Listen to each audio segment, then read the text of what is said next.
Okay, let's go. How do we help our teams be highly effective? Okay, we got this.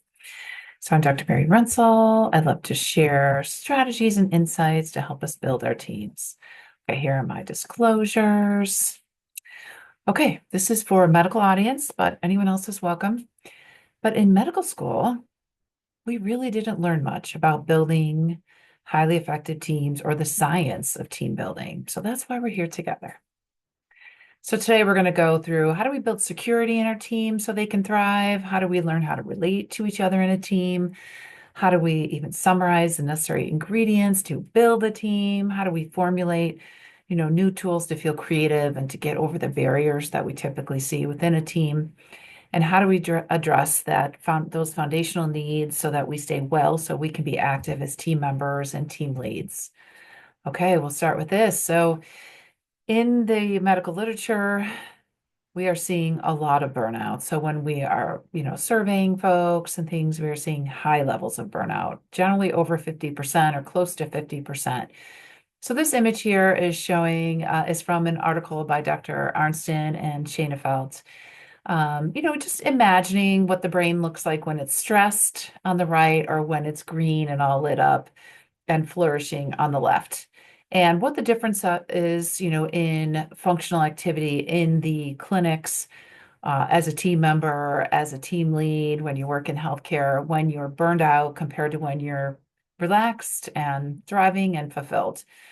So the green brain is the good one. The gray red brain is the quote unquote stressed or burned out brain. As we see this list underneath the images, it shows, things that can affect the behaviors of people within a team. So decreased professionalism, decreased engagement, unprofessional behaviors, suboptimal care, cynicism, decreased engagement, just so many things that can happen with burned out members of our team. So let's talk about team science. And we're going to focus on the security, building that secure feeling within a team, the insights into team synchronies. We're going to talk about insights and strategies and getting our team to feel creative. We have so many problems to solve in healthcare. We need our teams working at high levels. So in that same article, the phrase or the quote from that article is, by definition, occupational burnout is primarily precipitated by characteristics of the work environment rather than by individual problems with resiliency or coping. Thus, changes in the work environment are the key to reducing risk. So a lot of times it's not the person's need to fix something, it's the environment of healthcare that needs to be quote unquote fixed. Now, who is in the environment or who makes up the culture of healthcare? Well, there's many players, right? I mean, we know, we have those days where we're talking with our colleagues in the hallway. We, the people, are the environment. But, again, when we think of, what is resiliency and whose quote unquote fault is it, or who needs to take action here? This is referring to the neurophysiologic state of resiliency. And this is from an article back in 2006 where it says, and it reminds us of the neuroanatomy, neurophysiology of resiliency, is that when a person has an initial experience with controlling a stress in their life, there's particular parts of brains that will actually change. And so subsequent stressors will be easier. So if indeed there is anything personally that we need to do in order for us to get resilient as a team lead or a team member, we need to start taking those actions so that we build this habit of finding where we can have control, and as that will make subsequent stressors even easier. And that is the physiologic definition of resiliency. That's the neuroplasticity that we all know and love. But then in the general population, people non-medical say, hey, there are two things we have absolute control over, our actions and our attitude. And this is a quote from Mo Godat. He was executive at Google, and unfortunately, he had his adult son pass away from a acute illness, and he started a movement called Solve for Happiness. So he looks at happiness from an engineer sense. It's like, what does the brain need? How do we make it happy? From a design engineer sense. And so I highly recommend you look at his work. He reminds us that the only things we have control over are actions and attitude, and that our brain may give us messages and stories that we may believe and take us down a rabbit hole. where we don't find those moments where we have control. So again, back to the green, lit up, peaceful brain compared to the gray, red brain. Where can we take action if we're leading a team, if we're part of a team? What do we have control over? A lot has to happen in the environment of healthcare, policy change, et cetera. There's many organizations working on this globally, nationally. A lot of changes lately with the government here in the US. So, everything's a little in upheaval. But let's talk about what we can look at and focus on when we're either building our team or we're team members in healthcare. So we're going to focus again on the security of building a team, how to get our team to synchronize, to work together, and how to get them in a creative state so that we can indeed solve these problems that we have in healthcare. I may show you cute little faces periodically just to boost your emotional state because we all know, and this is just one more neuroscience insight, is that when we are happier, we have higher, more positive moods. And we'll talk a little bit more about that in a bit. When we have more positive moods, we feel more hopeful. And therefore, we have more of an expansive mind where we can see more solutions more easily. So let's talk about team security. How do we build the security within a team so the team members feel like they can share their ideas without knowing they're going to be made fun of or be put down, and who's able to speak in the room? How do we build that? Well, I highly recommend this book called The Culture Code by Dan Coyle, who happens to be a Clevelander. That's my own bias, is that, people from Cleveland, Ohio. But the first thing he has recommended, by looking at all these groups who have been building teams in different corporate setting, media settings, etc. And the first thing, surprisingly, is when the leader gets up and is vulnerable, meaning that the leader shares a challenge, something that did not go well, something maybe we would say is a failure, and learned from that failure. How did they get through that failure? If they share that with the team, right away, the team sees that leader as a human, a full human, just the human experience, and builds trust with that leader. So the leader, if you're a team lead and you're trying to show your team you do everything right, you never want to show any vulnerability, that things that you never know exactly what to say at each minute, but you're just going to act like you do. If you indeed say, like, hey, this is a big problem we're trying to solve, I'm open to new ideas, I don't have all the ideas, or I tried X in the past, it did not go well, I learned X, Y, and Z from that situation. And so that's how a leader can feel vulnerable with their team members, because we need that in order to secure and unite the team, in order to get those next levels. So synchronization and the creativity in the team. So how do we build trust? Well, we have to have the vulnerability. You have to share it periodically and actually regularly. So Dan Coyle recommends these actions regularly in order to build the security of the team. We know the Maslow's needs, the hierarchy of needs. We need to feel as humans that we belong, that we're safe. We need to have trust within the team. And that actually surprisingly comes from clarity. This really surprised me when I read this book, how important it is to say and remind the team members while they're on the team, what skills they have that they're on the team, what is the goal of the team, what's the mission of the team, when are projects due, what happens if they're not, if that's not followed through, who to turn them into. So to fill in the blank, so there's no uncertainties, to be very clear about the requirements of the team, because otherwise people don't feel secure. They don't have that psychological safety, like who to report to, where do things go, why are we here, what's the mission of the team. And in the book, The Culture Code, Dan Coyles, talks about stories of Paramount and various movies that were getting designed and adjusted and edited. And until really that they kept reminding the team of the mission, the mission, the mission, every single meeting, they would remind them of the mission to make this amazing movie. It did not happen. So over and over, he gives examples in this book of the necessity of reminding people of the goal and the mission of the team, and all the little details in regards to when are things due, who do they go to. Those things matter to build trust within the team. Now, this is not pie in the sky stuff, so let's talk about what we could do this week to build our own team security if you're the lead or you're a team member. Number one, you can share something, a past challenge, in the next meeting.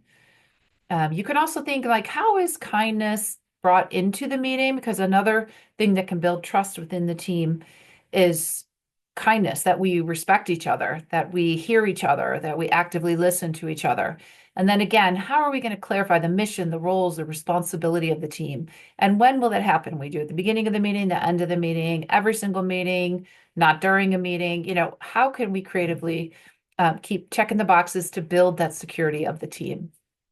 So next level, to get the team to that high level of, that beautiful green brain lit up, the calm, peaceful, creative brain, is we need to make sure the team is working together, that they have shared, aligned goals, they have aligned values, that if there is tension in the team, it is addressed.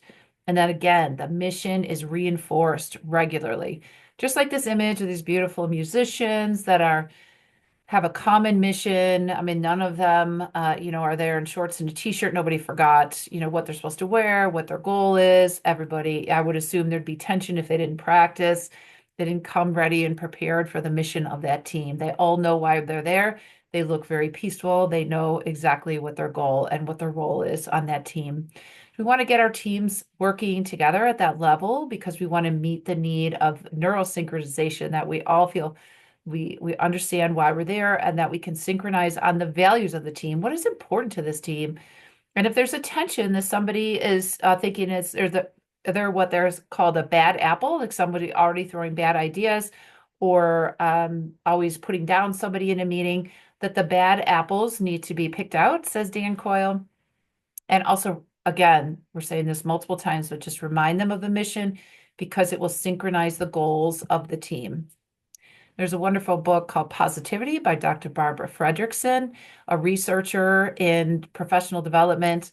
And surprisingly, she says that we really have to work hard in giving opportunities to move our emotions into a positive state to help our team really flourish. Excuse me.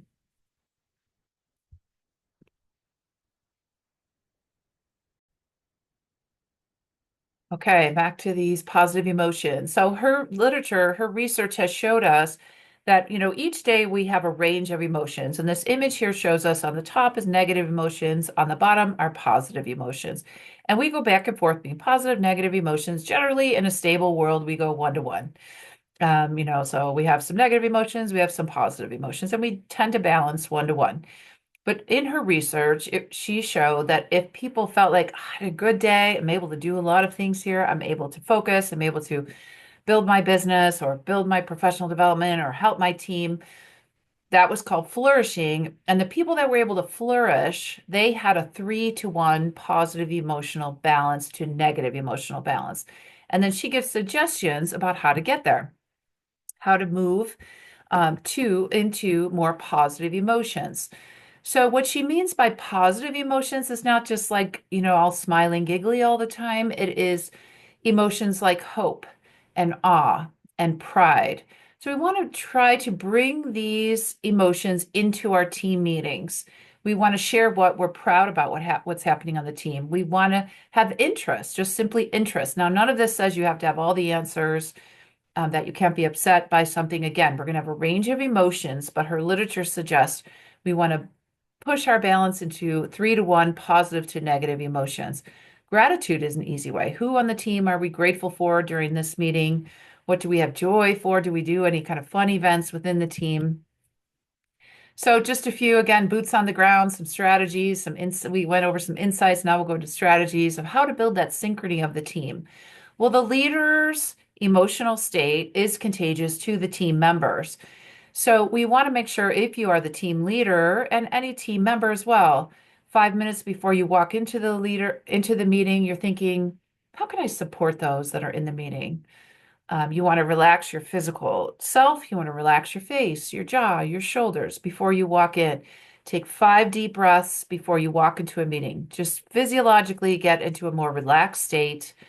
And emotionally, when you think about how can I support people in this meeting, you're not going in with an attitude like I got to shut them down. I don't understand them. They're always disruptive. You're going in with the attitude of I want to support people in this meeting. I want to be grateful.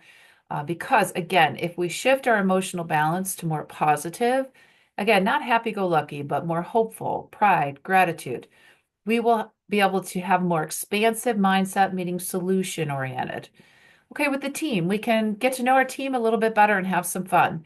One thing I like to do, and I forget who showed me this, but whoever it is, I appreciate it. Um, they asked me, what's the most unique experience you've ever had? What's the most unique food product you ever ate? And I'll say I went to a small college in Pennsylvania, and one of my roommates was from a small town, and her family had a game feast, and they served all kind of different animals. And I tend to not eat a lot of animal products, but I went and I said, I'm going to eat bear because if I eat bear, I feel like if I ever meet a bear one on one, it'll know I already ate one of its kind. So I took a taste of bear and they had squirrel and they had all kind of things. But it was very interesting and it reminds me of a very special event. And I was very honored to be, in her house. It was on the river and you could actually see black bears across the way.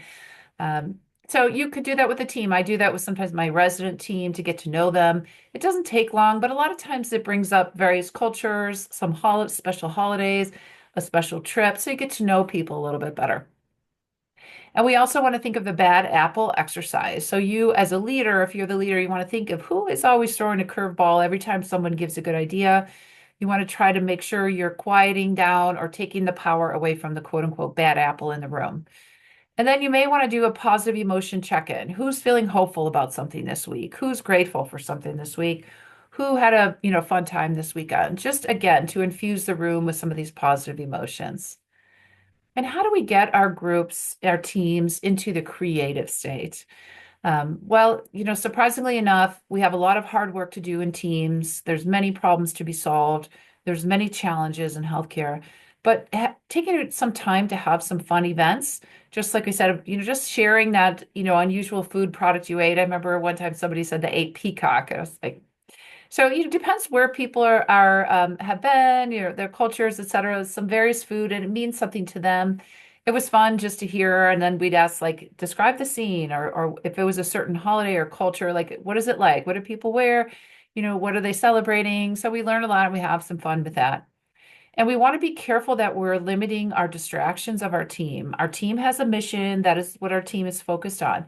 We're not going to do something called mission creep, where we let other things come into the team.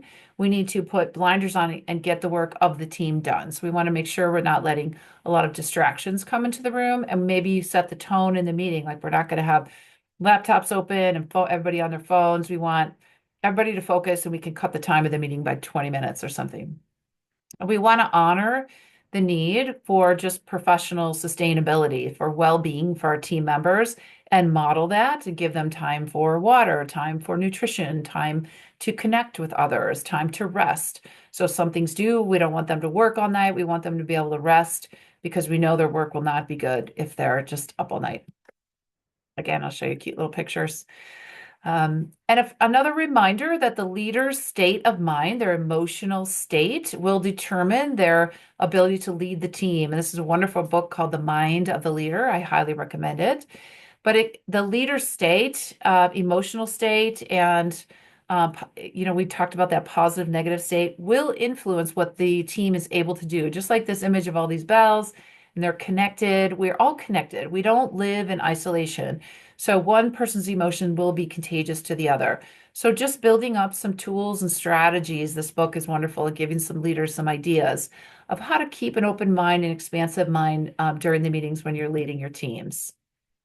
The other reminder comes from this book by Dr. Boyatzis and McKee. Again, just remind us of those bells, like we're all connected, that we have resident leadership. So if the leader comes in very anxious and upset and frustrated, it will be contagious to the team right away as all those bells are connected. So we want to make sure we do those things that we talked about as the leader or even as a team member. Take some deep breaths, be grateful for who's in the room, see how we can support others, get out of our own head focus and focus on other people. We all know we've been in meetings where people come in and slam something down, and everyone right away comes to attention and can change the emotions of the room on a dime. So what can we do this week? Some strategies. We can think about a fun activity for the team, even if it's very quick. Somebody to share, what did they do for fun? When did they last laugh? Did they hear a good joke? Just something to make the room a little bit lighter. And then how do you block distractions from the team so that they really can focus on the mission? Dan Coyle's book gave example of example of how important it is to focus on the mission of the team. And do you just honor just the biologic needs of the team? Do you give them time for nutrition, for movement, for hydration, for connections? So there is a balance to that and to build their foundational well-being. So we've talked about some of the needed insights into building a healthy team, the team science that's needed to build team security, build synchrony within the team so the team can be creative and problem solve. So I'll leave you with this quote. The critical task as a leader is to promote the highest level of organizational performance by creating an environment where people can achieve their brain's full potential. So all of our team members and team leads have amazing skills and gifts, and we want to make sure everyone's living to their full potential by providing an environment for that. And I'll leave you with this thought is building a team can be painless. Okay, it can actually maybe be fun. And so now you have some new insights and strategies. So go to work. Okay. And then I leave you with these resources. These are some of the books that I mentioned, and there's a QR code where these are all listed if you want to take a picture of that and then just send it to your email. So you have these resources in case you want to use them with your own team or you want to use them in something that you write. And here's some videos that are really wonderful, some TED Talks, etc., and some papers. So go ahead and take a picture of the QR code and you'll have these resources. Well, thank you for your time and attention. I appreciate it. And reach out and just tell me maybe what strategy you're going to use with your team this week. Okay, you got this. All the best.